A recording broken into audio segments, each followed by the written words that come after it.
sa ulo ng mga humahataw na balita. Hataw Balita. Department of Migrant Workers o DMW tiniyak ang tulong sa mahigit 1,000 OFWs na naapektuhan ng malakas na lindol sa Japan. Hataw Balita.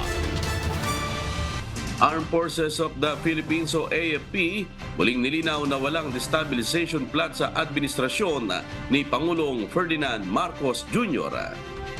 Hataw Balita. Senator Ronald Bato de la Rosa maasa sa umano'y pangako ni PBBM na di papapasukin ang mga investigador ng International Criminal Court o ICC sa Pilipinas. Hataw Balita. Metropolitan Manila Development Authority o MMDA sinimulan na ang clearing operations para sa Traslasyon 2024. Hataw Balita. Broadcast company na Sunshine Media Network International o SMNI pinag-i-inhibit ang mga commissioner ng National Telecommunications Commission sa kanilang kaso. Hataw Balita. Department of Health o DOH itinanggi na may bagong COVID-19 wave sa Metro Manila. Hataw Balita. Una sa ating mga humahataw na balita, tiniyak ng Department of Migrant Workers o DMW na may nakahanda ng tulong ang ahensya sa mga overseas Filipino workers na biktima ng magnitude 7.6 na lindol sa Japan noong Lunes. Mahigit 1,000 overseas Filipino workers ang patuloy na minomonitor ng Department of Migrant Workers na nasa Ishikawa Prefecture at Toyama. Ayon kay Department of Migrant Workers Officer in Charge, Undersecretary Hans Leo Kakdak, may mga natatanggap na silang tawag mula sa kanilang hotline para sa mga Pilipinong apektado ng lindol sa Japan. Pakinggan po natin ang pahayag.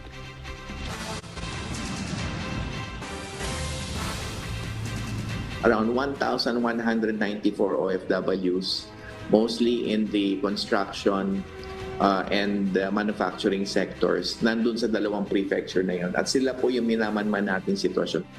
We set up the help desk, Japan help desk since day one, no? January 1st, since nangyari yung lindol.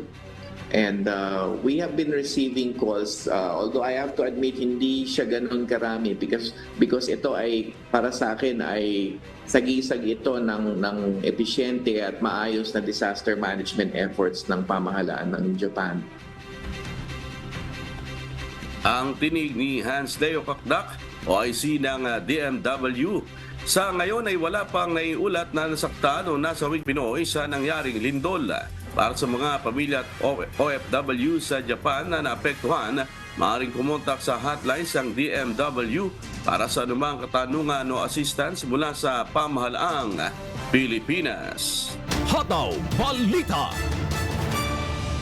Iniulat ng Department of Migrant Workers o DMW na nasa maayos na kalagayan umano ang 17 tripulanteng Pilipino na bihag ng Houthi rebel sa Red Sea. Hanggang sa ngayon, wala pang katiyakan kung kailan mapapalaya ang ating mga kababayan kahit mahigit 6 na linggo na ang nakalilipas nang sila ay mabihag. Pero tiniyak ng DMW na nasa maayos na kalagayan ng mga Pilipinong bihag at nakakausap sila ng kanilang mga pamilya dito sa Pilipinas. Pakinggan po natin ang pahayag ni DMW OIC Yusek Hans Leo Kakdak. So alam natin na nasa maayos na sitwasyon ngayon ang ating 17 tripulante at nananalig tayo na patuloy ang efforts through the DFA sa kanilang ligtas na pagpapalaya at pagpapauwi. So we have been hand-holding the families and we know for sure also na merong direct phone calls ang mga seafarers sa mga families to assure them that they are safe and sound on board. Samantala, nakatutok naman ang Department of Migrant Workers sa pamilya at mga kaanak ng mga tripulante sa bansa. November 19 ng nakaraang taon, hinayjack ng mga Houthi rebels ang Galaxy Leadership habang naglalakbay sa Red Sea. Dinala ito sa Yemen. Lula nito ang 25 foreign crew mula Bulgaria, Mexico, Ukraine at Pilipinas. Tayo sa DMW, inatasan tayo ng ating Pangulo na pangalagaan ang mga pamilya ng 17 seafarers. Kaya, kahapon lamang ay nagkaroon na naman kami ng pagpupulong. Ang gusto ko itawag dito ay hand-holding sessions and quality time that we spend with the families virtually or face-to-face. Para masiguro, we can constantly assure them, masiguro natin na patuloy ang government assistance and protection and support para sa kanila. Hataw Balita. Muling nilinaw ng Armed Forces of the Philippines o AFP na walang destabilization plot laban sa administrasyon ni Pangulong Ferdinand Marcos Jr. Kasunod ito ng hindi nawawalang ugong ng umano'y planong destabilisasyon ng ilang retiradong opisyal ng militar. Ayon kay AFP spokesperson Colonel Medel Aguilar, nananatiling tapat sa konstitusyon ang lahat ng opisyal at tauhan ng sandatahang lakas ng Pilipinas. Kung mayroon man anyang mga retiradong opisyal ng militar na nagpapahayag ng kanilang saloobin sa gobyerno, hindi ito sumasalamin sa buong organisasyon lalo na't hindi na sila konektado dito. Gayunman, ginagalang anya nila ang pagpapahayag ng mga ito ng saloobin sa ngalan ng demokrasya. Apila ni Colonel Aguilar sa publiko, hindi dapat paniwalaan ng mga kumakalat na issue ng destabilisasyon dahil hindi ito nakatutulong sa pag-unlad ng bansa. Pakinggan po natin ang pahayag ni AFP spokesperson Colonel Medel Aguilar. Don't believe that there is a destabilization plot. Wala po yun. Dito sa ating bansa, malaya ang sino mang tao magsalita kung ano ang nasa isip niya, nasa puso niya. And we allow that to happen. Kung may mga retiradong military personnel, they are no longer part of the organization. Hataw Balita. Samantala, pinangahawakan ni Senator Ronald Bato de la Rosa ang umano'y binitawang pangako ni Pangulong Ferdinand Marcos Jr. na hindi makakatapak sa Pilipinas ang mga investigador ng International Criminal Court o ICC sa gitna ng mga bali-balitang nakapasok na ito sa bansa. Sa isang pagtitipon sa Malacanang noong November 28, 2023, sinabi ng Pangulo hindi makapapasok sa Pilipinas ang ICC para sa investigasyon nito sa bloody drug war ng Duterte administration kung saan siya nagsilbi bilang hepe ng pambansang pulisya. Dapat din anya muna ang kumpirmahin ang impormasyon ni Attorney Harry Roque na labas-masok na umano ang ICC investigator sa bansa. Pero kung totoo mang nakapasok na sa bansa ang ICC nang walang pahintulot ng gobyerno, hihilingin pa raw niyang ipa-deport ang mga ito at hindi na niya haharapin.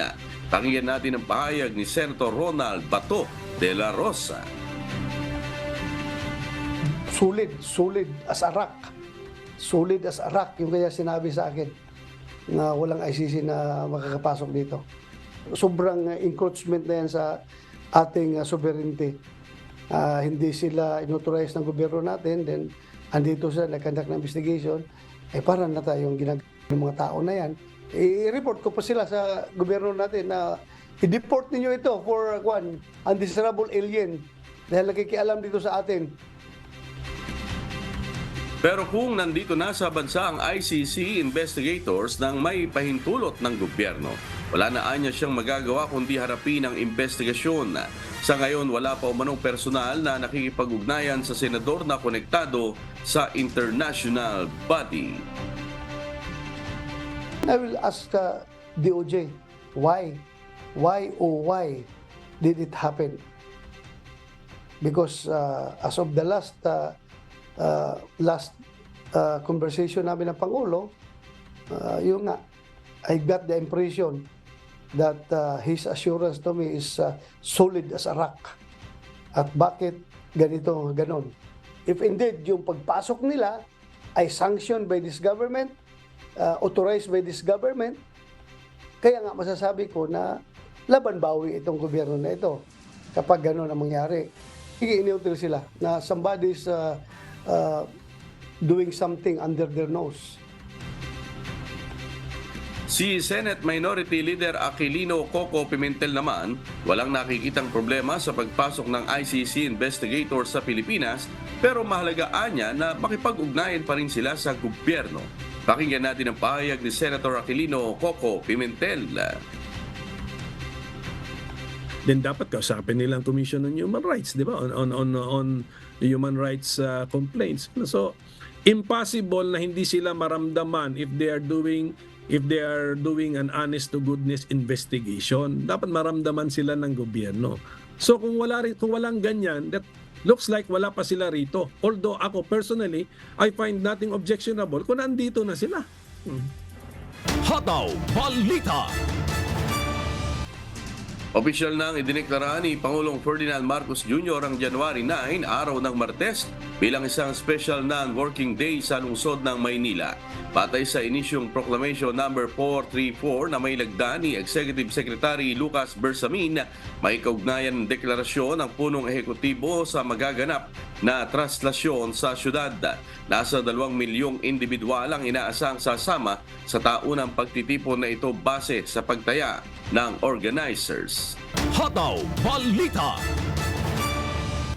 Inumpisan na kahapon, January 4 ng Metropolitan Manila Development Authority o MMDA ang clearing operation sa mga rutang daraanan ng traslasyon sa Maynila sa January 9. Ayon sa ahensya, aaraw-arawin na nila ang pag-aalis ng mga sasakyang iligal na nakaparada sa Maynila, kabilang na ang mabuhay lanes, gayon din ang pagtatanggal ng iba pang mga obstruction upang masiguro na walang magiging sagabal sa idaraos na okasyon. Naistiyakin ng MMDA na hindi magdudulot ng matinding pagtukod ng traffic sa iba pang mga kalsada ang gagawing traslasyon sa Maynila sa January 9. Kaya naman inumpisan na kahapon ng MMDA ang clearing operation sa mga rutang daraanan ng taunang prosesyon, kabilang na ang mabuhay lanes. Pakinggan po natin ang pahayag ni MMDA Traffic Discipline Office Head, Attorney Victor Nunez. Simula po ngayong araw, siguro hanggang January 6, we will continuously conduct clearing operation sa buong ruta ng Nazareno. So siguro po simula ngayong 2024, alam na nila na yung pinagpaparadahan nila ay mabuhay lane at anytime naman sabi ng City of Manila, basta mabuhay lanes, pwede naming i-operate yan. Katuwang ang Manila Traffic and Parking Bureau, sinuyod kahapon ang clearing operations team ang Palangka Street sa Maynila hanggang makarating sa may Quiapo Church. Pinatawa ng 1,000 pesos na multa ang mga driver ng sasakyan na inabutang iligal na nakaparada, habang 2,000 piso naman ang penalty sa mga sasakyan na walang driver, gayon din ang mga na-impound. Batay sa datos ng MMDA, 58 ang na-isyuhan ng violation ticket kahapon, habang 22 naman ang isinakay sa tow truck o nahatak. Plano naman ng MMDA na mag-deploy ng nasa 850 na personnel sa traslasyon. Pakinggan natin ang magkasunod na pahayag ng ilan sa mga na-isyuhan ng violation ticket at ni Manila Traffic and Parking Bureau Chief of Operation Wilson Chan. Nagkataon lang po na napagod kami dahil sa ilang araw na Kaya natsimpuan lang na dito kami na lang namin nilagay. Sobrang bigla nga po Na-surprise po kasi galing ako sa eskwela, umuwi lang ako, maliligo lang ako. Hindi ko alam na Medicare pala ngayon. Kasi dito kami nagpaparada, wala kami maparadahan. Pinakikiusapan natin lagi sila. So ito na naman, makikita mo dito na naman. So mas maganda, pakita natin sa kanila, seryoso tayo. Hataw Balita. Inanunsyo ng Department of Health o DOH na muli nitong ilalagay sa Code White Alert ang lahat ng kanilang ospital sa buong National Capital Region simula ngayong araw ng Biyernes, January 5, bilang paghahanda sa gaganaping traslasyon sa January 9. Ayon sa kagawaran, itinataas ang Code White Alert tuwing may malalaking aktibidad o pagdiriwang na posibleng magkaroon ng mass casualty incidents o emergencies. 8 health emergency response teams na mayroong ambulansya ang ide-deploy sa dadaanan ng traslasyon upang agarang makapagbigay ng advanced emergency medical services sa mga deboto. Ang naturang health emergency response teams ay ipupwesto sa Quirino Grandstand, Rojas Boulevard Corner Ayala Avenue, Ayala Boulevard Corner Taft Avenue, Ayala Boulevard Corner San Marcelino, San Sebastian Church, Quezon Boulevard, Pinta Market at Paterno, Quezon Boulevard. Patuloy din ang paalala ng DOH sa lahat ng mga makikibahagi sa naturang pagdiriwang na magsuot ng face mask, pagdala at uminom ng maraming tubig upang hindi ma-dehydrate at iwasan ng sobrang exposure sa init para makaiwas sa heat stroke. Hataw Balita. Pansamantala munang hindi papayagang magtinda sa paligid na simbahan ng Quiapo ang nasa 900 vendor para sa isasagawang traslasyon ngayong taon. Ayon kay Police Colonel Arnold Tomas Cabugao, Ibay, Acting District Director ng Manila Police District, nais nilang bigyang daan at maliwalas na lugar ang mga tao lalo at nasa 2 milyon ang inaasahang sasama sa taunang pagtitipon. Bahagi rin anya ito ng ipatutupad na seguridad upang matiyak ang kaayusan sa January 9. Ipinagbabawal din ang mga nakalalasing na inumin sa lugar malapit sa Quiapo upang maiwasan ang pagkakaroon ng gulo. Makikita na sa paligid ng mga tauhan ng Philippine National Police na nagsisimula ng magpatupad ng kaayusan. Nagbabala naman ang mga otoridad na huhulihin ang sinumang hindi susunod sa kautusan. Pakinggan po natin ang pahayag ni MPD Acting District Director Police Colonel Arnold Tomas Cabugao Ibay. January 7 ng gabi, dito sa paligid ng Quiapo, ay 0 vendors na po tayo. Yung mga vendors natin na binigyan ng permit, no? So hindi na sila pwedeng magtinda, makakabalik na lang sila sa January 10. Dahil hindi lang sa Quiapo Church, no? Sa Quirino Grandstand at saka sa yung sasali sa prosesyon. Katulad din po, baka mahigitan pa dahil katulad din po nung numero na pumunta nung 2020, baka abot po ng 2 milyon. Anyway, meron namang nilabas na executive order ang ating mayora na pagkakaroon ng liquor ban dito sa area ng Quiapo. 500 meters within 500 meters radius, meron po liquor ban sa mula 8 hanggang 10. Hataw Balita. Inihayag ni Philippine National Police Chief Police General Benjamin Acorda Jr. na magdaragdag sila ng nasa 127 pang mga bagong police station sa buong bansa. Naglaan ng 1.44 billion pesos ang pambansang pulisya para sa proyekto bilang bahagi ng kanilang layuning mapaunlad ang kanilang mga opisina at mapalakas ang anti-criminality campaign. Bukod sa mga police stations, plano rin ng PNP na bumili ng mas maraming body-worn cameras para sa mga opisyal na nakatalaga sa anti-narcotics at iba pang law enforcement operations. Ayon kay PNP Public Information Office Chief Police Colonel Gene Pajardo, ang 1.44 billion pesos na nakalaan mula sa 2024 General Appropriations Act ay naipamahagi na sa 13 regional offices.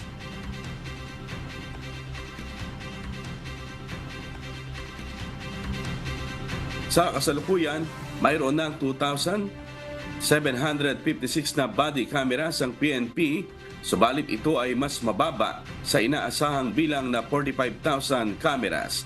Ipinagmalaki ni General Acorda na mayroon ng 232,000 na personnel sa kasalukuyan ang pambansang pulisya. Hataw Balita.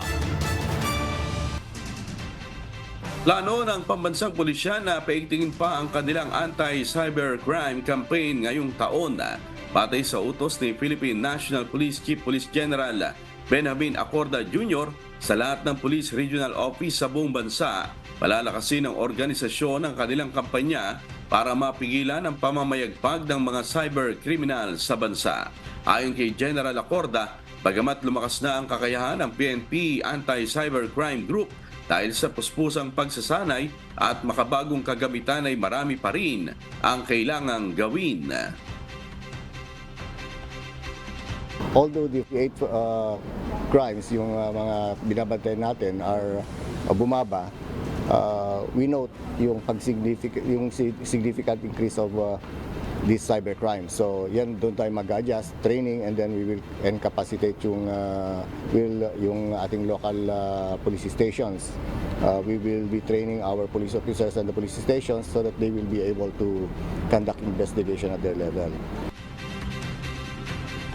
Batay sa datos ng PNP, umabot sa 16 na cybercrime cases ang kanilang inimbestigahan sa unang 8 buwan ng 2023. Sa naturang bilang 19 dito ang naisilbing search warrants at nasuring computer data. Nasa 240 naman na arrest warrants at umabot sa 140 ang mga ikinasang entrapment operations. Habang 24 naman ang patuloy na iniimbestigahan.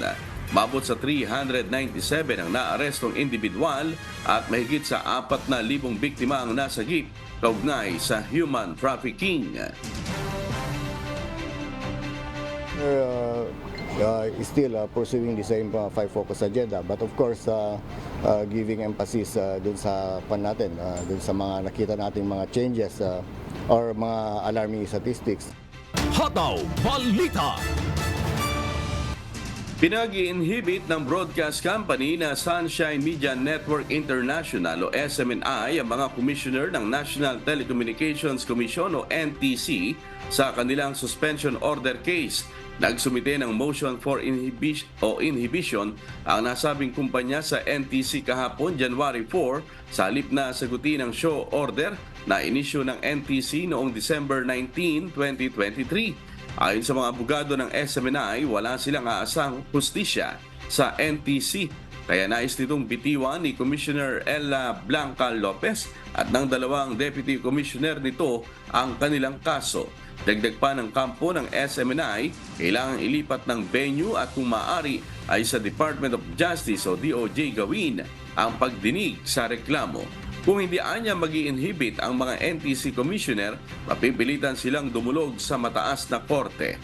Pakinggan natin ang pahayag ng mga abogado ng SMNI na sina Attorney Rolex Suplico at Attorney Mark Tolentino.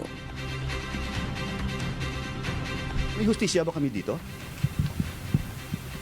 Di ba? Parang judge yan na nag-file ng kaso at ang kaso nasa korte niya.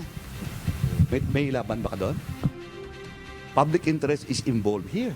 Dapat naman ang tatlo, ang commissioner and her 2 deputies should be the ones sitting as judges, quote-unquote, over our case. We will file the possible pleading, maybe we will file a motion for consideration and go to the higher court on the ground that there's grave abuse of discretion amounting to lack or excess of jurisdiction. Samantala, humingi ng hanggang January 20, 2024 ang SMNI para naman magsumite ng kanilang sagot sa umano'y mga paglabag sa kanilang prangkisa. Una nang humiling ng Temporary Restraining Order o TRO ang istasyon sa Court of Appeals noong 1 linggo laban sa ipinataw na 1 buwang suspensyon ng NTC upang payagan silang makabalik sa ere. Hataw Balita. Patuloy na umaakyat ang bilang ng fireworks-related injuries sa bansa. Sa ulat ng Department of Health kahapon, January 4, 28 kaso ang bagong napabilang.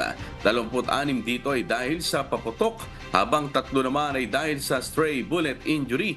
Sa kabuuan ay mayroon ng 585 cases ng fireworks-related injuries na naitala ang DOH. Ayon sa kagawaran, mahigit sa kalahati ng mga kaso ay mula sa National Capital Region, kasunod ang Ilocos Region, Calabarzon at Central Luzon.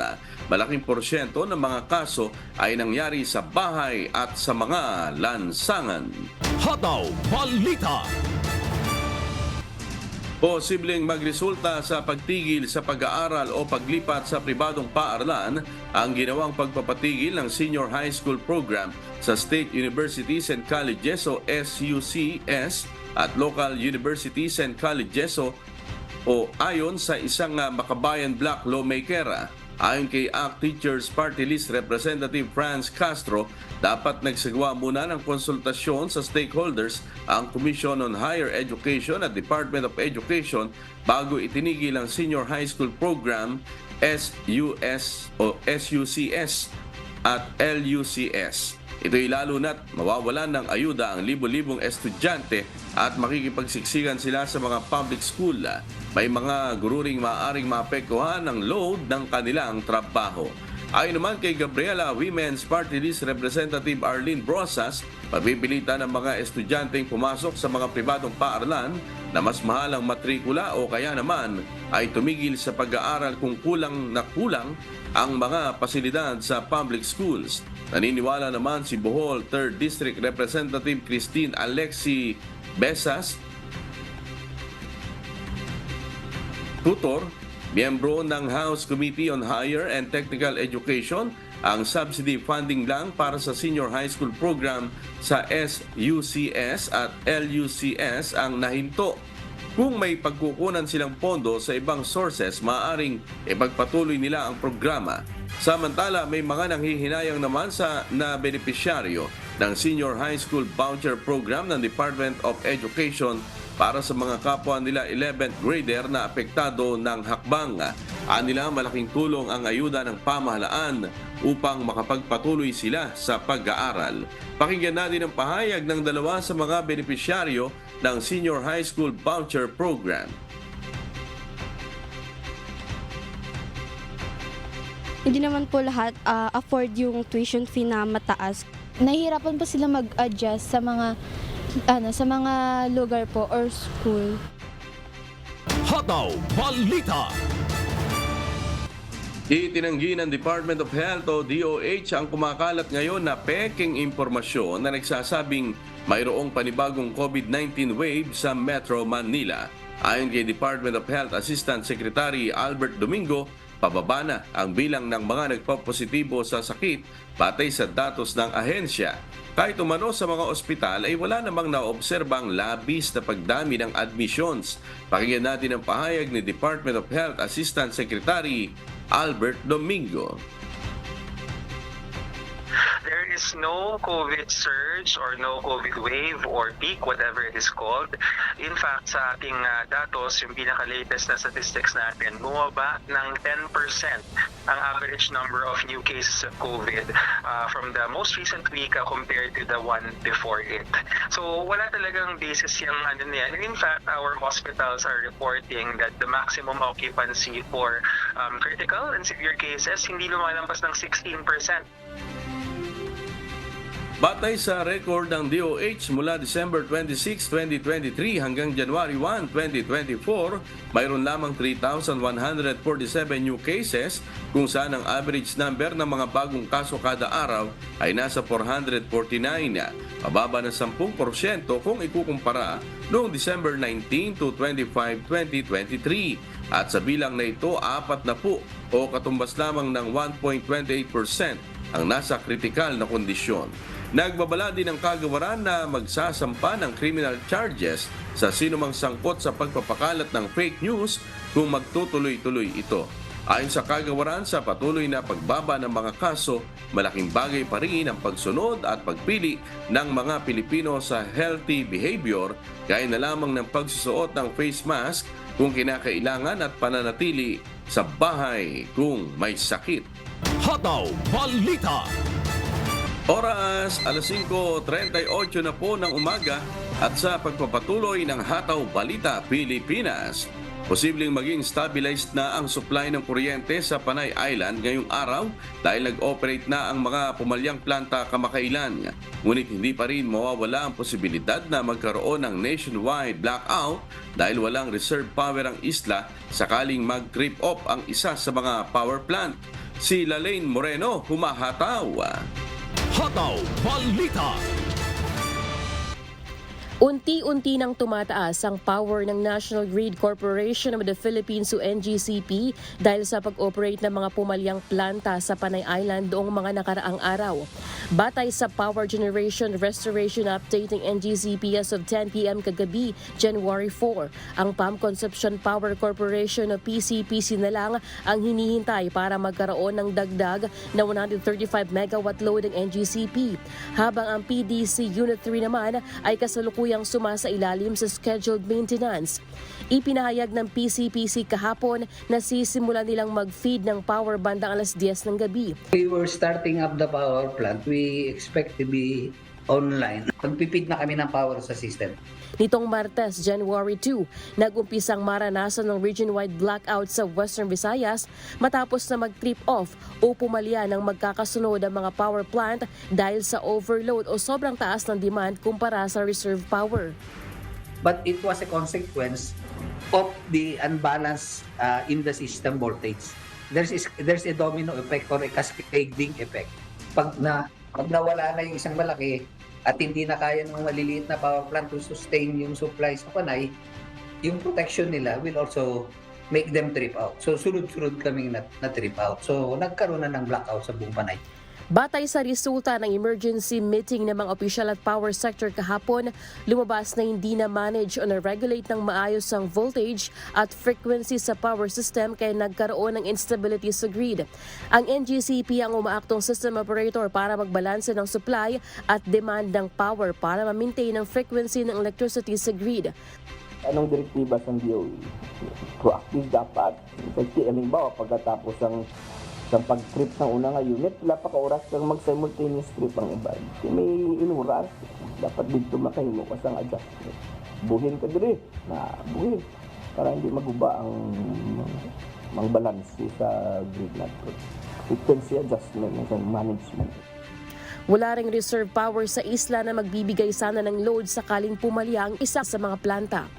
Nasa 300 megawatt lamang ang capacity ng mga power plant pero umaabot na sa 400 megawatt ang demand sa kuryente. Pinamamadali na ng mga otoridad na matapos sa Marso ang Phase 3 ng Cebu Negros Panay Backbone Project para maaaring kumuha ng supply ng kuryente sa Cebu. Sa isang panayam, sinabi ni NGCP spokesperson Attorney Cynthia Alabanza na kinukuha pa nila ang datos sa mga planta kung bakit halos nagkasabay-sabay sila na nag-trip off sa loob ng isang araw kaya nagkulang ang supply ng kuryente. Ito na ang pangalawang beses na nagkaroon ng malawakang brownout sa Visayas. Ang una ay noong April 2022 na umabot ng 3 araw. Diyos ang aming sandigan, serbisyo publiko ang aming pinahahalagahan. Lalaine Moreno, humahataw. Hataw Balita. Paalala po sa ating mga motorista, mag-ingat po sa pagmamaneho. Kamakalawa nasa 6 ang namatay habang 8 naman ang sugatan matapos bumangga ang isang van sa puno sa Naik, Cavite habang 9 naman ang sugatan matapos magkabanggaan ang isang trailer truck at van sa bayan ng Kawit. Si Benedict Samson, humahataw. Hataw Balita. Bandang alas 4:30 na madaling araw noong Miyerkules, January 3, nang makatanggap ng ulat ang Naik Cavite Municipal Police Station patungkol sa nangyaring road accident sa bahagi ng Governor's Drive, Barangay Sabang, Naik, Cavite. Sa inisyal na investigasyon ng mga polis, self-accident ang nangyari matapos umanong makatulog ang driver ng van dahilan upang bumangga ito sa puno. Sa naturang aksidente, 6 na iulat na namatay habang 8 naman ang nasugatan na kasalukuyang nagpapagaling sa ospital. Samantala sa Kawit, Cavite, banggaan naman ng isang trailer truck at van ang nirespondehan ng Kawit Municipal Disaster Risk Reduction and Management Office o MDRRMO bandang 1:00 ng madaling araw nitong Huwebes, January 4 sa bahagi ng Centennial Road Corner at Vincula Road, Barangay Magdaloputol, Kawit, Cavite. Sa nangyaring aksidente, siya man naiulat na nasugatan.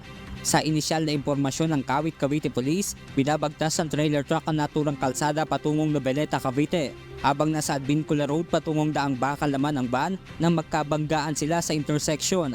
Agad namang dinala sa ospital ang mga nasugatan sa aksidente. Diyos ang aming sandigan, serbisyo publiko ang aming pinahahalagahan. Mula rito sa Cavite, Benedict Samson, humahataw. Hataw Balita. Isang green sea turtle na may timbang na mahigit 100 kilo ang natagpuang patay sa Camarines Sur. Si Brian Baldarahe, humahataw. Hataw Balita.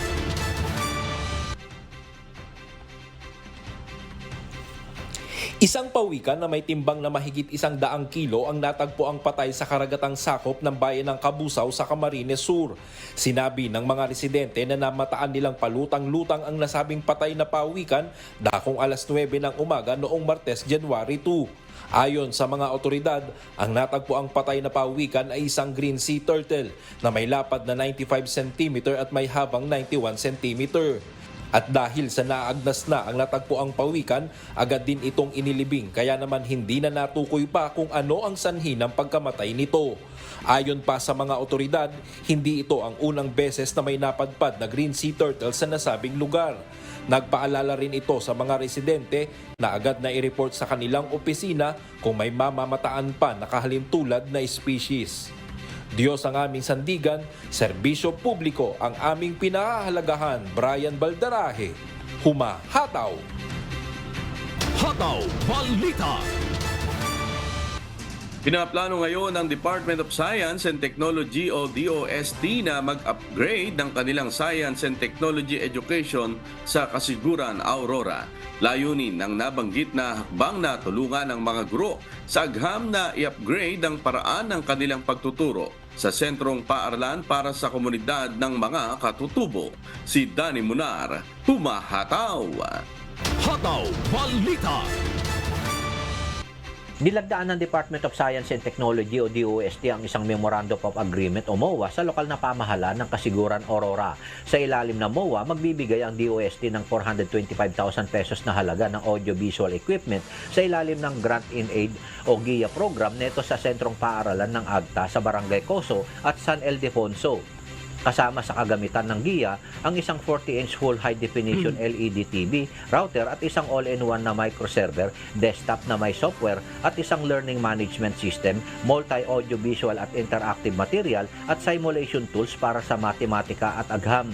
Ayon kay DOST Aurora Science Research Specialist Arian Espiritu, layunin ng GIA na tulungan ang mga guro sa agham na i-upgrade ang kanilang paraan ng pagtuturo. Layunin din itong pukawin ang interes ng mga mag-aaral ng AGTA sa agham at edukasyon sa mataas na edukasyon. Sa tala ng DOST, mayroong kabuang 64 na proyekto sa Aurora ang napondohan na ng GIA program mula 2010. Nasa 21 sa mga proyekto na ito ang nasa proseso pa ng pagpapatupad habang nasa 43 ang natapos na. Diyos ang aming sandigan, serbisyo publiko ang aming pinahahalagahan. Danny Munar, humahataw. Hataw Balita. Dahil sa pagbaba ng stock ng dugo sa rehiyon, ipinatupad ang Bring Donor Mechanism sa iba't ibang ospital sa Bicol para masigurong hindi aabot sa very critical low level ang bilang ng kanilang blood supply. Si Brian Baldarahe, humahataw. Hataw Balita. Upang matiyak na hindi magiging very critical low level ang status ng blood stock sa rehiyon, pansamantalang ipatutupad ng Department of Health Bicol ang Bring Donor Mechanism sa iba't ibang ospital sa Kabikulan, partikular sa mga probinsya ng Albay, Sorsogon, Masbate at Catanduanes. Ayon sa advisory na inilabas ng ahensya, kinakailangan humanap at magdala ng donor ang sino mang pasyente na nangangailangan ng dugo. Paliwanag ng DOH Region 5, kakaunti na kasi ang mga schedule ng mobile blood donations ngayong buwan ng Enero kung saan itinuturing ito na lean month ng ahensya pagdating sa supply ng dugo. Ang cost lang po nung suspension ng ganong color coding system ay para po ma-prevent lang natin na umabot po no sa critically low level. Imagine na lang sir, paano po kung nagkaroon ng disaster, nagkaroon po ng earthquake, tapos madami pong casualties, madami po ang mga ngailangan ng ganitong dami ng dugo. So, hindi po ready niyan ang blood center. Kaya po, again, gusto lang natin masiguro, no? Kasi hindi po pwedeng as in zero yung stock ng dugo. Batay sa datos ng ahensya, aabot sa 80 hanggang 100 bags ng dugo kada araw ang kinakailangan upang masuplayan ng mga ospital sa 4 na probinsya sa rehiyon. Dahil dito, inatasan na rin ng kagawaran ng kalusugan sa rehiyon ang mga blood services facility nito na siguruhin na makapagsasagawa ng mobile blood donation ngayong first quarter at fourth quarter ng taon. Patuloy din ang panghihikayat ng DOH sa mga non-government organization at mga local government unit na patuloy na ikampanya ang kahalagahan at malaking benepisyo ng pagdodonate ng dugo. Gusto ko na din hingin to, sir, na kumbaga opportunity to actually ask for support and help from the public. Kami po ay nananawagan, no? Kami po ay humihingi ng tulong. Kung kayo po ay willing mag-donate ng dugo, or kayo po ay willing mag-organize ng isang mobile blood donation, pwede po kayong mag-coordinate sa amin para po makatulong tayo. Ang Bring Donor Mechanism ay mananatili hanggang sa muling makapaglabas ng abiso ang ahensya. Diyos ang aming sandigan, serbisyo publiko ang aming pinahahalagahan. Brian Baldarahe, humahataw!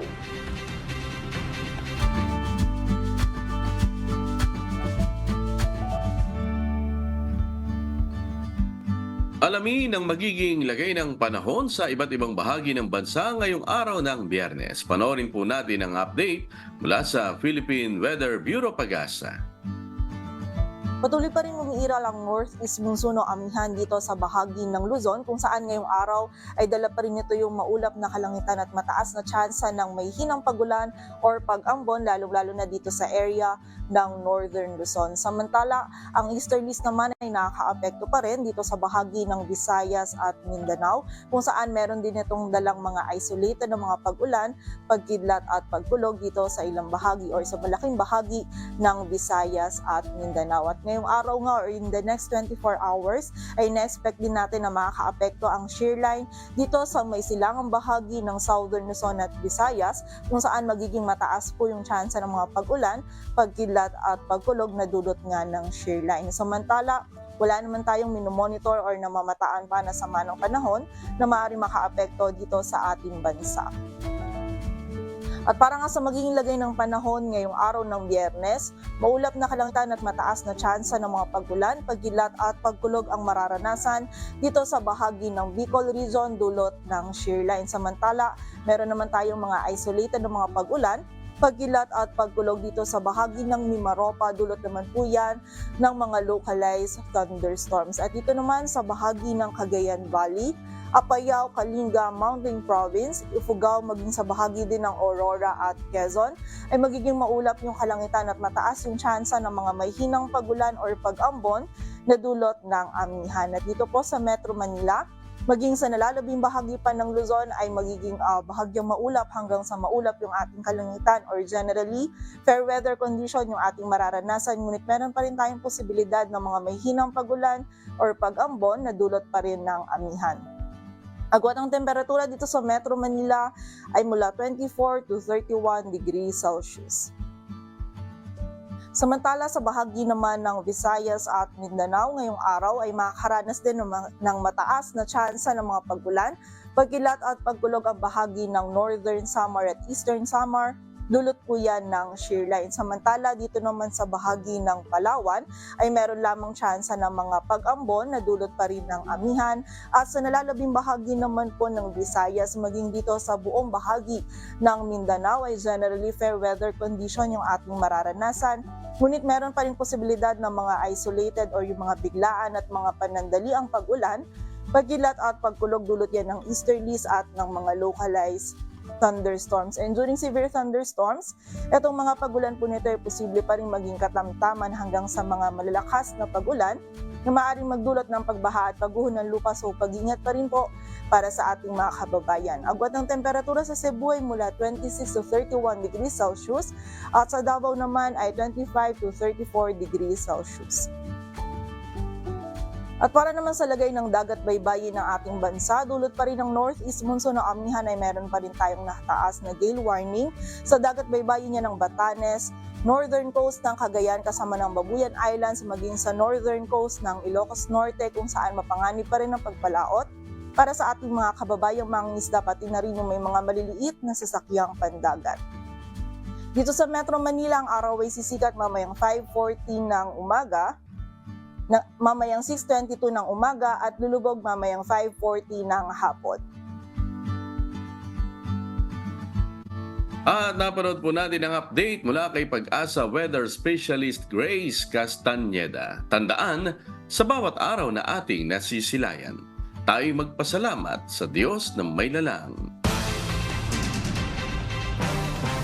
At sa atin namang shout out sa lahat po ng ating mga kasangbahay na nasa MCGI Clinic ngayon sa Marikina City, kay Kuya Daniel Rason, kay Ate Arlene, kay Mami Beth Rason at kay Brad Dan Rason. At sa atin namang Facebook viewers, andyan po sina Ruben Bison, LB San Jose, Anelma Zamora, sa YouTube si Ron Cunanan, si Emma Chikuhara na nagpunta dyan sa ating studio sa Caloocan. At nakita na niya si June Soriao. Salamat din sa pasalubong. Ayan. At si Elena Yang ng Sinpong Taiwan, Carmen Rojas, Ligaya Alnas, Joselito Tabasal, at ganoon din kay Louie Lepanya ng Nagcarlan, Laguna, sa buong Pilipinas at sa iba't ibang panig ng mundo. Ganoon din po sa mga tagapakinig ng Hataw Balita Pilipinas sa Radyo La Verdad 1350, maging sa UNTV 37, yung mga nanonood po dyan. At sa mamayang alas 7 po ng gabi, Philippine Standard Time, Day 5 na po tayo sa nagpapatuloy ng mass indoctrination ng MCGI sa official MCGI social media accounts. Kabilang po ang MCGI channel, ang official YouTube channel ng Members Church of God International. Patuloy rin po namin kayong inaanyayahan na makiisa sa Global Prayer for Humanity tuwing Lunes hanggang Biyernes alas 9:30 ng gabi. Ito po ay nakastream ng live sa lahat ng MCGI social media accounts. Ang Global Prayer for Humanity ay bukas po sa lahat, anuman ang inyong relihiyon o lahi. At sa aming ibabahaging mga salita ng Diyos na ating sandigan, mula sa Awit Kapitulo 63, talatang 4. Sa gayoy pupurihin kita habang ako'y nabubuhay. Igagawad ko ang aking mga kamay sa iyong pangalan.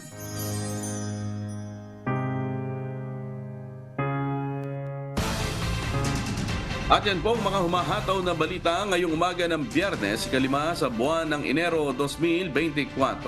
Sa ngalan po ng lahat ng bumubuo ng UNTV News and Rescue at ng UNTV Radyo La Verdad 1350, ng ating mga correspondent mula Luzon, Visayas at Mindanao. Ako po ang inyong amigo, Sherwin Kulubong. At dito sa UNTV at UNTV Radyo La Verdad 1350, Diyos ang aming sandigan. Serbisyo publiko ang aming pinahahalagahan. Susunod na po ang Good Morning Kuya. Salamat po sa Diyos at magandang umaga.